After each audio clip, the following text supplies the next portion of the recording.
20세기 세계 역사의 흐름 속에서 조용하지만 강력한 영향력을 힘모은 두 사람이 있었어요. 몇 사람이 있었다고요? 두 사람. 한 사람은 영국의 물리학자 스티븐 호킹입니다.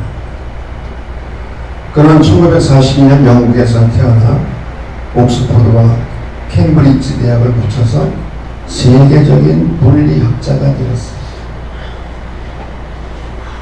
그런데 그가 21살 때부터 루게릭병을 앓게 됩니다.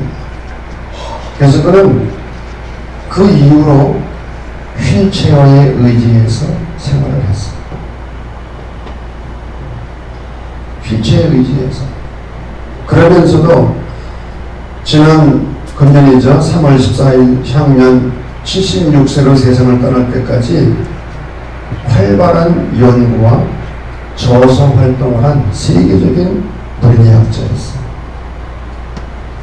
그가 2010년에 더 그랜드 디자인 위대한 설계라는 책을 써서 전 세계의 큰 충격과 함께 신랄한 찬반을 불러일으켰습니다. 호킹은 이 위대한 설계라는 책에서 이렇게 말했습니다.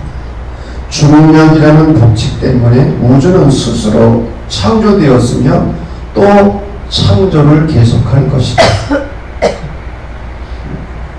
이 말은 자생적 창조랍니다. 중력이라는 법칙에 의해서 이 우주가 스스로 창조되었고 창조되어질 거라는 거예요. 그러면서 이렇게 말했습니다. 그러기에 하나님께 간청하여 빛을 비추게 한 후 이 우주를 운행하도록 할 필요는 없다. 우주는 스스로 창조되고 있기 때문에 만일 하나님이 존재한다면 그 하나님은 사람이 만나서 말을 건넬 수 있는 인격적인 하나님은 아니다. 오히려 과학의 법칙이 하나님입니다. 여기서 호킹은 그리스도교 신앙이 수천 년 동안 고백하고 또 믿어온 창조주 하나님을 정면으로 거부했어요. 문제는 이 호킹의 무신론적 과학주의가 이 시대의 젊은 세대들의 삶과 사상을 주도해가고 있다는 데 있습니다. 그러나 다른 한편 세계를 조용히 감동시킨 거인 하나가 또 있었어요. 그는 1905년에서 1961년까지 56세를 짧게 살다간 유엔 사무총장을 지낸 다그 한마셜.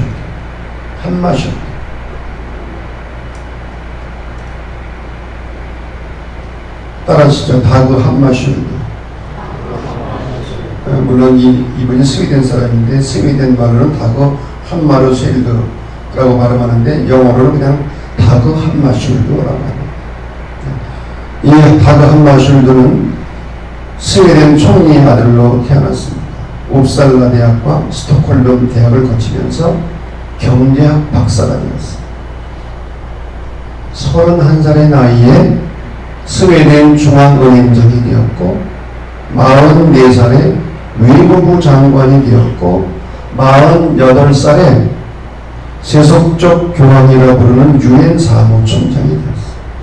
그는 정치, 경제, 외교의 천재였습니다. 세계 평화를 향한 그의 헌신은 하루에 4시간만 잠을 자는 열정으로 표현되었습니다. 그런데 1961년 9월 아프리카의 분쟁을 중재하기 위해 가던 도중 비행기가 추락을 합니다. 지금도 그 원인이 밝혀지지가 않았어요. 정치적 보복이라는 그런 이야기도 있어요. 이 비행기 추락 사건으로 한마슐드는 수행원 15명과 함께 아프리카 한 산악지대에서 순직하게 됩니다. 콩고는 그날 1961년 9월 19일을 민족적인 애도의 날로 선포했고 이 한마슐드가 죽은 후에 노벨 평화상이 그에게 주어졌습니다. 그러나 한마슐드가 세상에 충격을 준 것은 오히려 그의 죽은 다음이었습니다. 마킹스, 흔적들이라고 하는 이름이 작은 책이 출판되면서부터였어요. 그런데 이 작은 책은 그가 몇 년에 걸쳐 쓴 짧은 일기의 모음이었으며 그의 유일한 유고이기도 했습니다. 그가 남긴 유고는 이렇게 시작합니다. 내 일기는 나 자신과 하나님과의 씨름을 담은 내 인생의 백서입니다. 하나님과의 씨름, 자기 자신과의 씨름을 삶의 백서라고 표현합니다. 그의 일기는 한마디로 그의 영혼의 저주인 신앙 고백이었습니다. 이 책의 서문을 쓴 미국의 시인 오든은 이렇게 썼습니다. 한마슐드의 일기는 그가 가장 성공한 바로 그때 이 세상 것이 아닌 것과의 치열한 싸움의 기록이었다. 그것은 일기가 아니라 그의 영혼으로 기록한 신앙 고백이었다. 가장 성공한 그 순간에 찾아든 영적인 고독과 좌절 그리고 자살 충동. 여러분, 이렇게 찬양받은 사람도 자살 충동을 느꼈어요. 바로 그때 한마슐드는 자신을 숨기지 아니하고 오히려 자신을 십자가 앞에 내려놓는 회심의 길을 선택했어요. 오늘은 이렇게 결론지었습니다. 하나님의 영광을 위하여 모든 인간의 선을 위하여 한마슐드는 자신을 도구로 내놓는 십자가의 길을 걸었다. 앞에서 언급한 스티븐 호킹은 세계 최고의 과학자였어. 다로 한마슐드는 세계 최고의 정치가였어. 이 두 사람은 인간의 지식이 도달할 수 있는 최고의 자리까지 오른 사람들. 그러나 호킹은 그 지식 때문에 하나님을 부정하는, 적어도 그리스도의 신앙이 믿고 고백하는 창조주시주 하나님을 부정하는 무신론자가 되었습니다. 반대로 한마슐드는 자신의 정치적 지혜와 지식이 높아지면 높아질수록 그 속에 임재하시는 하나님 앞에 모든 것을 내려놓는 신앙인으로 삶을 마쳤어요. 21세기를 살아가는 현대인들, 그리고 우리 평촌의 가족들, 스티븐 호킹을 선택하느냐 아니면 다그 한마슐드의 순례의 길을 선택하느냐, 갈린 길에 서 있어요. 어떤 길을 선택하며 걸어갈 것인가? 바로 이 갈린 길에 있는 우리들에게 구약성경 잠언은 무엇을 말하는가? 오늘 구원순례의 본문은 잠언입니다. 지혜문학의 또 하나의 꽃으로 알려진 잠언과 함께하고 있습니다.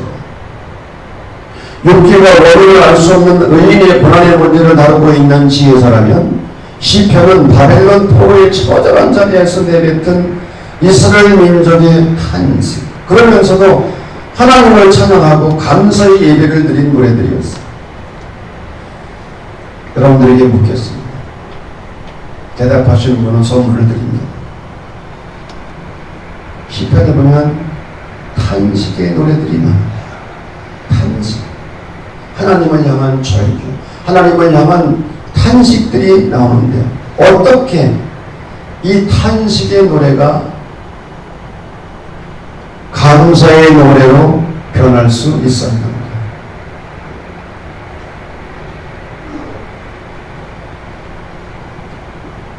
지난주에 들은 설교야. 지난주 정확하게 일주일 전에 들은 설교. 무엇이 탄식을 찬양과 감사로 뒤바꿨다고? 선물 드린다니까.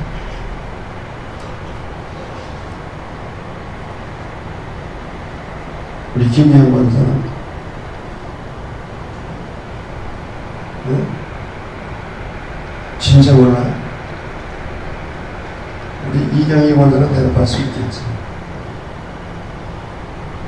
그 유명한 historical remembrance, 역사적 기억. 과거 과거에 베푸셨던 하나님의 구원의 원증을 기억하면서 탄식의 소리가 찬양과 감사의 소리로 바뀝니다.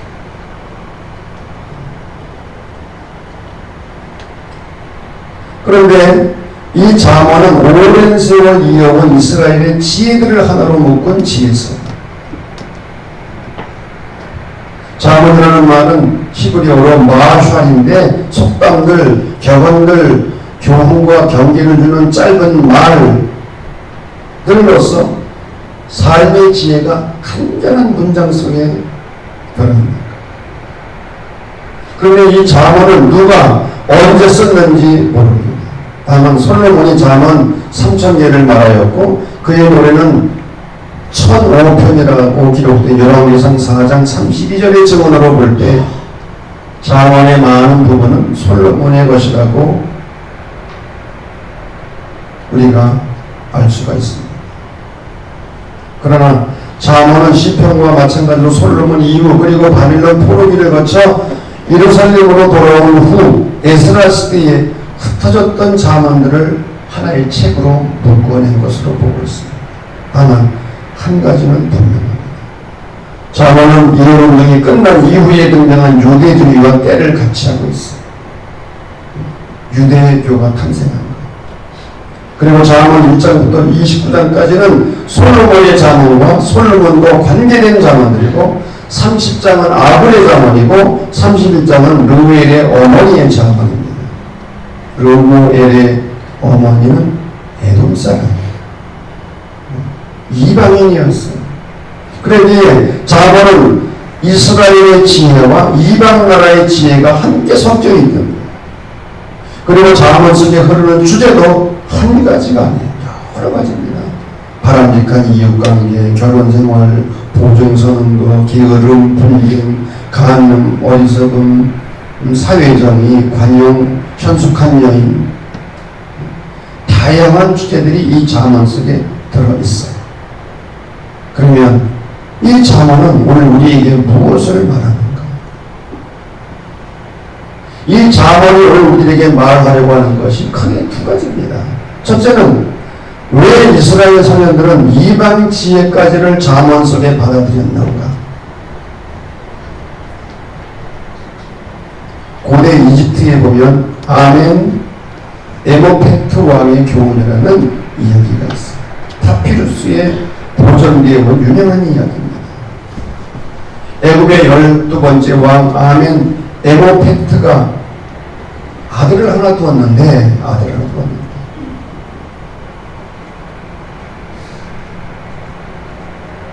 이 아들이 아버지를 암살하고 왕이 되려고 어떻게 그럴 수가 있어요? 위아들인데 빨리 왕이 되고 싶어서 아버지를 암살하고 왕이 되려고 이 계획을 아버지가 알게 됩니다. 여러분 같으면 어떻게 할까요? 아들이 자기를 죽이고 왕이 되려고 해요. 아버지는 보복 대신 과감하게 왕의 자리에서 물러납니다.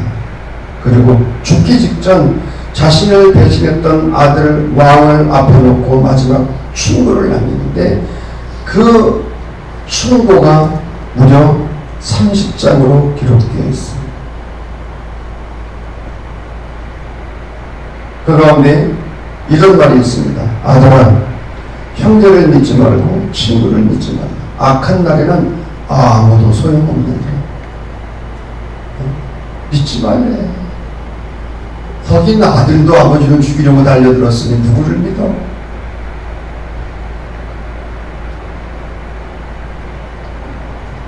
가련한 자의 것을 훔치지 않도록 조심하라. 그리고 내가 선한 마음에 들으면 도자유한 사람들을 넘어뜨리지 마라. 이 유명한 이집트의 지혜의 이야기가 잠언 22장에서 24장까지의 잠언과 밀집한 연관성을 가지고 있다는 것이 성서학자들의 해석입니다. 잠언은 말합니다. 22장 22절 약한 자를 그가 약하다고 탈취하지 말며 곤고한 자를 성문에서 압제하지 말라. 노를 품는 자와 사귀지 말며 울분한 자와 동행하지 말지니라. 네 원수가 넘어질 때 즐거워하지 말며 그가 엎드러질 때 마음에 기뻐하지 말라. 여기서 우리는 중요한 질문 하나를 가지게 됩니다. 왜? 무슨 이유로 이스라엘 청년들은 이방의 지혜를 과감하게 받아들였는가? 그것들을 과감히 자기들의 언어로 바꾸어 잠언 속에 삽입시킨 이유가 무엇인가? 이방 지혜가 가지는 아름다움 때문인가? 이방 지혜가 주는 교훈 때문인가? 그럴 수도 있어요. 그러나 그것은 부분적인 것. 이스라엘 사람들이 이방 지혜까지를 끌어들인 가장 중요한 이유는 모든 지혜는 하나님께서 인간에게 주시는 창조의 선물이라고 믿었기 때문에 이것은 프린스턴 대학의 구약학 교수였던 버나드 앤더슨의 해석이에요. 모든 지혜는 하나님께서 인간에게 주시는 창조의 선물이다. 그러기에 이방 지혜를 받아들인 이유는 윤리적인 동기나 문화적 동기가 아니었어요. 오히려 신앙적 동기였어요. 지혜는 하나님의 창조의 선물이라는 신앙 때문이었어요. 여기서 잠언은 거룩과 세속의 한계를 무너뜨리기 시작합니다. 다시 말하면 교회는 거룩하고 세상은 무조건 세속이라고 손을 그어온 이원론적 신앙이 여기서 깨지기 시작합니다. 여러분, 지난 2000년 동안 우리 그리스도교 신앙을 가장 위협했던 사상은 이원론입니다. 성과 속을 구분하는, 오늘날도 교회 안에 이 성과 속을 구분하는 이원론적 신앙이 알게 모르게 스며들고 있습니다.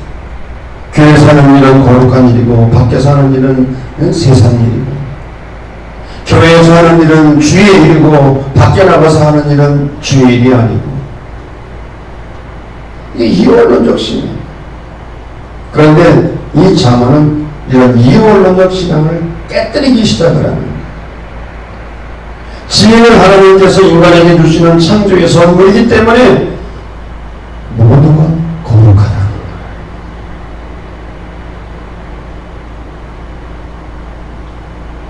여기서 우리는 이런 교훈에 귀를 기울이게 됩니다. 오늘 세계를 주름받는 삼성의 IT 기술에서 시작하여 오늘의 학교 교육이 주고받는 모든 지식들, 그리고 아직 그릇으로 남아있는 이 땅의 도덕, 윤리, 그리고 효마저도 하나님께서 인간에게 주시는 창조의 선물로 받아들여야 된다. 그 순간 우리의 신앙은 선교의 새로운 지평을 열어갈 수 있게 되는 것입니다. 이것이 잠언이 오늘 우리에게 주는 첫 번째 증언입니다.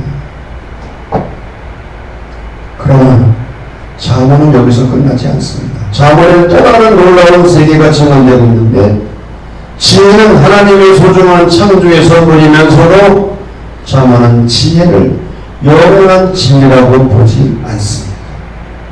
지혜는 선물이지만 지혜는 진리 그 자체는 아니라고 보기 때문에, 지혜가 아무리 아름다운 교훈이라 할지라도 지혜, 그 속의 인간은 누구나 악할 수 있다는 겁니다. 여러분, 인간이 얼마나 나약한 존재고 마블보다 심히 부패한 것이 인간의 마음이라고 그랬는데, 저는 요즘 감리교 부르고 재판을 하면서 인간의 마음이 이렇게 간사하고 이중적이고, 한 가지 예를 들면 어떤 변호사는 나하고 굳게 약속을 했어. 나하고 진짜 장로교 변호사인데 굳게 약속을 했어. 근데 당일날 배반했어. 투표하는데 배반했어. 이야, 얼마나 배신감을 느꼈는데. 배신하면 안 될 사람이야. 그래서 다 끝나고 내가 뭐라고 얘기했는지 알아요? 여러분, 저는 감독 선거를 하면서 유권자가 목회자 500명, 표심도 500명, 1000명이었는데 1000명의 표심을 다 읽은 사람입니다. 그러니 내가 14명의 표심을 못 읽겠는데 이거. 그러니 알아서 기일하는 거예요. 14명의 내가 표심을 못 읽고 그리고 배반을 해. 그렇게 법과 양심과 신앙과 원칙대로 하자고 해놓고 돈 받고 넘어가? 이건 있을 수 없는 일이 있을 수 없어요. 저는 그래서 인간이 다 그렇구나. 여러분, 지혜는 아름답지만 그 지혜 속에 있는 인간은 아름답지 못해. 언제든지 별일 들 수 있고 죄를 지을 수가 있고 타락할 수 있고 의인이 따로 있고 악인이 따로 있는 게 아니라 인간은 누구나 의인일 수도 있고 악인일 수도 있어. 그러기에 자문은 지혜를 말하고 의를 노래하고 행복을 권장하지만 자문 저변에는 이것들을 성취할 수 있는 사람이 하나도 없음을 탄식하는 거예요. 여러분, 자문에 있는 글들이 얼마나 아름답습니까? 이 지혜를 실천할 만한 사람이 없는 지혜를 그리워하고 정의를 사랑하고 정직을 구가하지만 그 누구도 거기에 도달할 수 있는 사람이 없는 거예요. 그래서 자문은 인간 지혜의 한계를 또한 말합니다. 그 누구도 거기에 도달할 수 없는 한계에서 자문은 인간이 마지막 가야 할 길을 호소하고 있는 거예요. 그것이 무엇이냐? 오늘 1장 7절 말씀. 여호와를 경외하는 것이 지혜의 근본이요. 여호와를 경외하는 것. 그 이유는 2장 6절에 보면 여호와는 지혜를 주시는 분이기 때문에 2장 6절 지식과 명철은 그의 입에서 나오는 것이기 때문에 3장 19절 여호와께서는 지혜로 땅의 털을 누르셨으며 명철로 하늘을 견고히 세우셨고 그의 지식으로 깊은 바다를 갈라지게 하셨다. 하나님이 창조주이시기 때문에 자문은 지혜를 찬양하면서도 그 지혜는 하나님께로부터 오는 선물 그 이상이 아님을 분명히 말하고 있는 거예요. 여호와만이 지혜의 근원이라는 거예요. 여기에 자문에 무엇이 있습니까? 이 세상의 모든 지혜를 하나님의 선물로 소중히 받아들이면서도 지혜를 가지고 하나님과 맞서려는 인간의 교만을 경고하고 있는 것입니다. 솔로몬이 스티븐 호킹보다 지혜가 모자라서 여호와를 경외하는 것이 지식의 근본이라고 고백하는 것인가? 인간 이성이 발견했다는 우주 중력의 원리, 호킹이 말하는 그 과학의 원리는 누가 만들었는가? 아니, 우주 중력은 누가 만들었어요? 이 물음 앞에 호킹은 대답을 하지 못하고 세상을 떠났어요.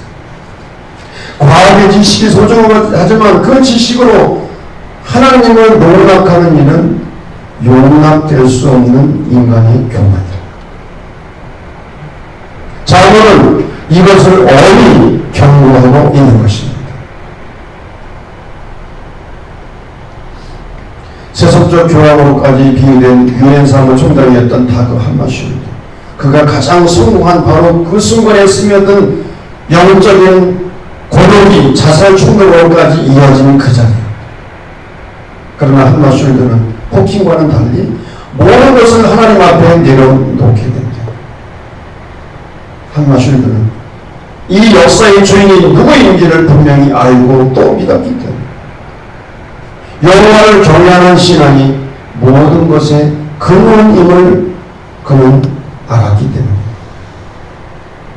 그래서 우리는 다그 함마슈르드를 비로소 크리스찬 정치인이라고 부릅니다. 그는 적어도 하나님을 이용해서 권력화를 꿈꾸지 않았습니다. 하나님 앞에 올려 모든 것을 포기함으로 영원한 유업을 이어받을 수 있었습니다.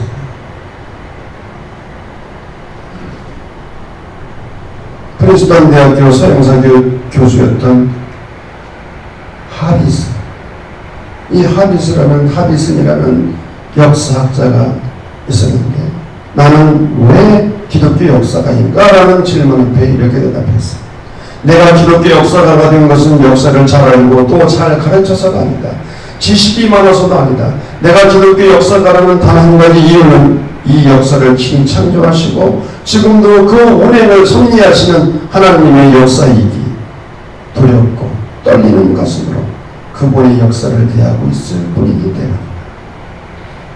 여호와를 경외하는 학자의 멋진 고백이, 우리가 이 자문을 통해서 배운 것이 있어. 지혜가 중요하지만 그 지혜의 한계를 아는 사람이 진정한 의사고, 진정한 정치인이고, 진정한 과학자고, 진정한 신앙인이라고. 여러분, 진정한 의사가 누구입니까? 수술을 하지만은, 그러나 치료의 힘은 하나님께 있음을 믿는 사람이 진정한 의사인 거예요. 진정한 교수가 누구입니까? 학생들을 가르치지만 그러나 인간을 변화시키는 힘은 하나님께 있음을 믿는 사람이 진정한 선생님. 진정한 정치인이 누구인가? 인간이 정치를 하지만 이 세상을 변화시키는 힘은 하나님께 있음을 믿고 정치하는 사람이 진정한 정치인. 1955년 다그 한마슐레는 한참 국제정치가로 명성을 날리던 그날 이렇게 기도합니다. 하나님, 저를 은혜 받는 자리에 두시오니 감사드립니다. 주님의 음성을 경청하도록, 주님의 뜻을 깨달을 수 있도록 저를 받아주시니 감사드립니다. 그는 자만을 온몸으로 살고 있었어요. 자만을 말합니다. 지혜가 중요하죠. 지혜의 한계를 말합니다. 그러면서 여호와를 경외하는 것이 지식의 근본이다. 여호와를 경외하는 것이 지식의 근본이요.